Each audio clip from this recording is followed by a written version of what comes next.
Y a veces un escritor no solamente se queda con ese batiburrillo de ideas que le vienen a la cabeza, sino que coge sus maletas, coge un avión o un tren o la bicicleta, depende qué medio de transporte. Dani, ¿cómo fuiste tú a ese punto tan estratégico entre Francia y Alemania?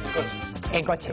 Pues coge su coche y se marcha a descubrir un sitio inhóspito que va a formar parte, va a ser un escenario principal en lo que ya está surgiendo en esa cabecita. Presentamos a un escritor burgalés, nacido en Valladolid, pero afincado en Burgos desde hace muchos años, que ya tiene 3 novelas publicadas y que tiene un montón de proyectos. Vamos a conocerle hoy en Ocho Magazine. Bueno, has ido en coche y aquí has venido también en coche o en bici.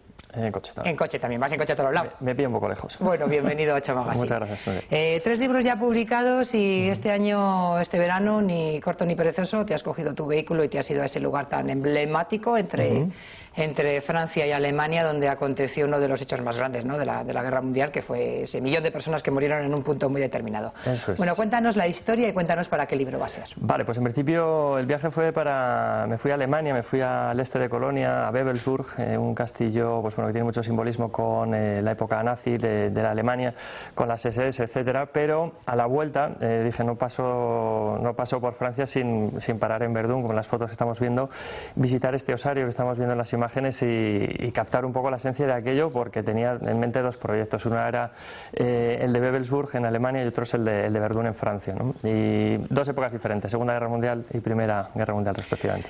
Nos vamos a ese sitio, a ese castillo tan especial, si quieres, que te ha marcado, ¿no? Me contabas que a medida que seguía, porque uno cuando viene de un viaje, cuando vuelve a ver esas fotos, vuelve a seguir viajando, que es lo interesante. ¿Este castillo dónde está exactamente y para qué novela va a ser? Vale, ese en concreto está a unos 160 kilómetros al este de Colonia, en Westfalia, y un poquito al sur de Paderborn. Es un castillo que tiene un simbolismo muy especial. De hecho, todavía, como vemos en las imágenes, se conservan igual algunos símbolos de tal y como estábamos, por ejemplo las runas SS, como estamos viendo en la garita de guardia. Ahí en un principio iba a ser una escuela para líderes del futuro de Alemania. ¿Qué pasa? Que empieza la guerra. Los primeros planes que se tenían se desbaratan. Se centraliza en ese castillo parte de la investigación de las SS en agricultura, en ganadería, en una serie de materias como podían estar en pleno auge, como era el armamento, etcétera. Pero también mucha literatura se ha escrito sobre esta cripta que estamos viendo en la imagen, que es un poco el centro o el epicentro sobre este mapa que íbamos a ver en aquella época, que iba a ser el centro del ocultismo para las SS, para Alemania, etcétera. Hay mucha literatura escrita, mucho mito, demasiado mito. Entonces yo había ahondado muchísimo en esta cuestión, es algo que también me gusta. En aquella época, pues cómo se trataba este tema del espiritismo, del ocultismo, la magia negra, etcétera. Y bueno, pues a más vas investigando sobre este tema, más mitos se van cayendo, ¿no? Y justo y más quieres conocer. Y más quieres ¿no? conocer. Entonces tuve la gran oportunidad que me recibió la directora del museo que está anexo al castillo y uno de sus ayudantes, Marcus, que me sirvió de guía, vamos, espectacular. ¿Cuántos días? ¿Estuviste allí días? Sí, claro, una semana prácticamente, entre ir y volver y tal, una semana. Fuiste bienvenido, o sea, es un castillo que gustosamente te enseñaron. Sí, de hecho y imagino que dirían un burgalés que hace en un castillo en Wewelsburg, en un sitio tan lejano, intentando escribir sobre esto, que ya son tiempos un poco pretéritos, ¿no?, para gente joven como nosotros. Claro, le sorprendió un poco la idea de que alguien fuera de España pues se dedique a escribir novela bélica, porque recordemos que los grandes escritores de novela bélica de la Segunda Guerra Mundial, pues estamos hablando de Willy Heinrich, responsable de la Cruz de Hierro, o Sven Hassel de Panzers de la Muerte, etcétera. Son gente de Europa, del centro, pues Alemania, Suecia, etcétera. Y gente que ha escrito novela bélica en España, claro que hay, pero actualmente pues es algo que todavía les llama la atención. Y encantados de colaborar, gente muy amable, enseguida te enseñan todo, el castillo de arriba abajo, lo que hiciera falta, y de hecho ahora es un albergue en el que te puedes quedar a dormir y vamos, mejor escenario imposible, ¿no?, para captar toda esa esencia. Los próximos proyectos que tienes en mente, ¿cuándo irán viendo la luz? Pues si todo va bien, la segunda parte de Berlín 1945, que... Es este fabuloso libro, ¿no? Muchas gracias. Este que tengo entre las manos. Ese es un ladrillito de 600 páginas que... 600 páginas. La segunda parte va camino de él y ya veremos el desenlace de esta historia, que son los últimos días de la Segunda Guerra Mundial en Berlín, en Alemania, y estaremos hablando del día 29 de abril al 2 de mayo. Veremos qué sucede con los personajes, cada uno tiene unas tramas muy especiales. Vamos a ver cómo se desenvuelve esa trama.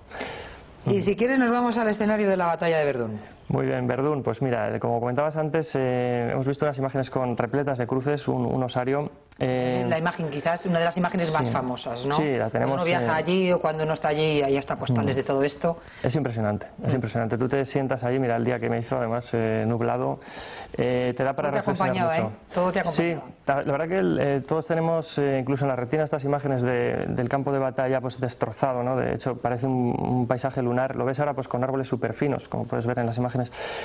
Son árboles que han empezado a crecer hace 4 días, como quien dice, y está retomando un poco la vida, ¿no? De hecho, en una de las visitas a uno de estos fuertes, en el camino entre el Osario y uno de los fuertes tan famosos como es Dudamonte, este que estamos viendo, estaban desenterrando el cadáver de un soldado. Todavía ¿Se siguen encontrando todavía? Das una patada al suelo y salen. Porque, bueno, recuérdanos un poco históricamente. Bien, la batalla de Verdun se empieza a desarrollar en febrero de 1916, acaba en noviembre, es una de las más largas de la de la Primera Guerra Mundial.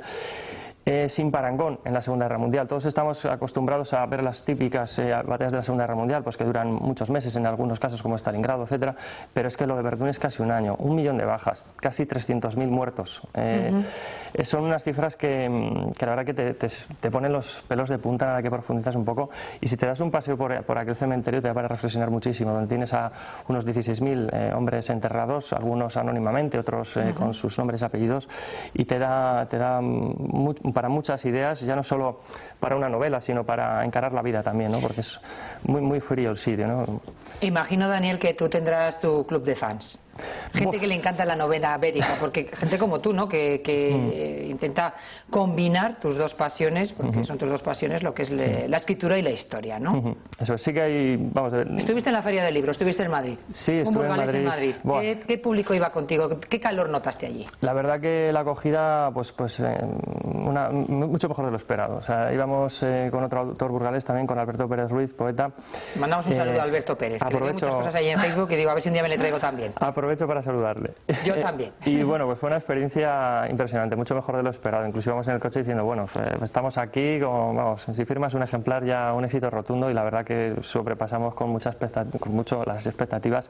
Llegó muchísima gente de todo tipo y condición, pero mucho aficionado al tema bélico. La verdad que fue un día inolvidable. ¿Cuánto de historia inventada y de historia fiel a la historia, valga la redundancia, hay en tus libros?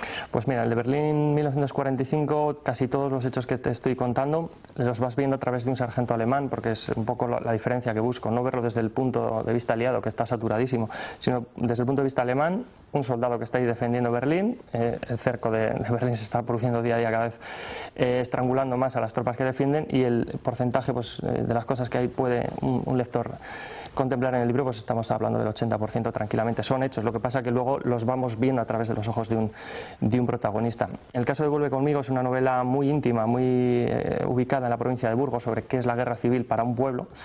Y ahí me tiré 5 meses documentándolo con entrevistas, con archivos, asistir a archivos militares, y pues ahí vamos, también hasta un 90% de las cosas que podemos ver, lo que es el trasfondo es real. Siempre hay que entrelazarlo con los personajes. En estas dos hazañas, entre comillas, que fueron la Primera y la Segunda Guerra Mundial, ¿todavía hay cosas que no se han escrito? Sí, muchísimo. Tenemos muchísimas historias anónimas que no han visto la luz. Tú imagínate que esta imagen precisamente, unas personas sacando el cadáver de un soldado.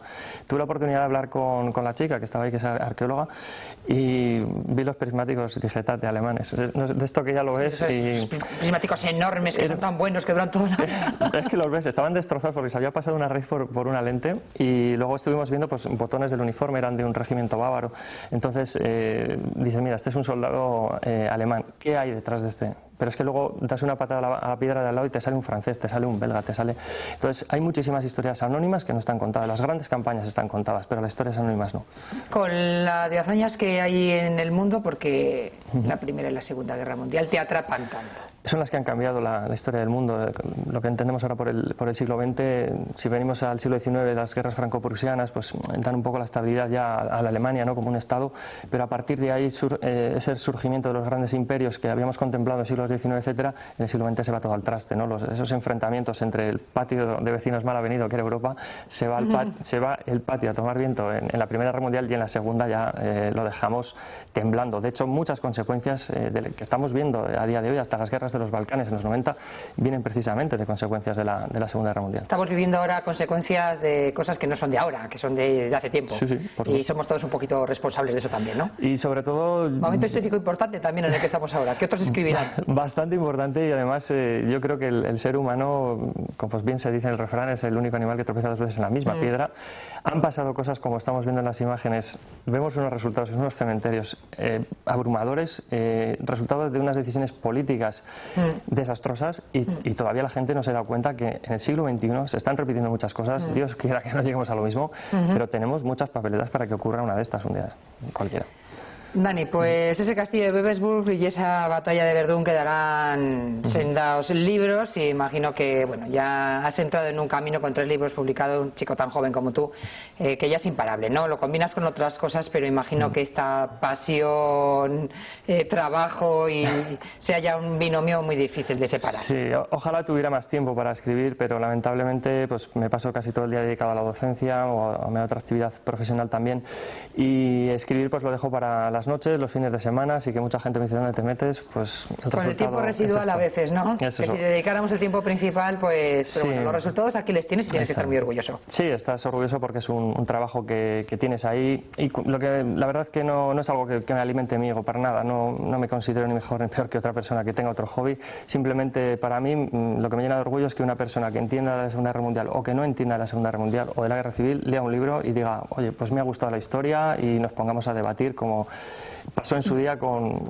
Tuviste aquí a David López Cavia, que me confesó un día pues que le asistió a una presentación, le gustó el libro y se animó a escribir por ello. Entonces para mí eso, vamos, me sale orgullo por las orejas en ese aspecto. Que tu investigación y tu curiosidad sea el germen de que otros se lancen a coger un boli y un papel y se lancen a escribir, y sobre todo gente joven. O a ahondar en la historia, que muchas veces la tenemos como qué rollo, pero tiene cosas muy interesantes.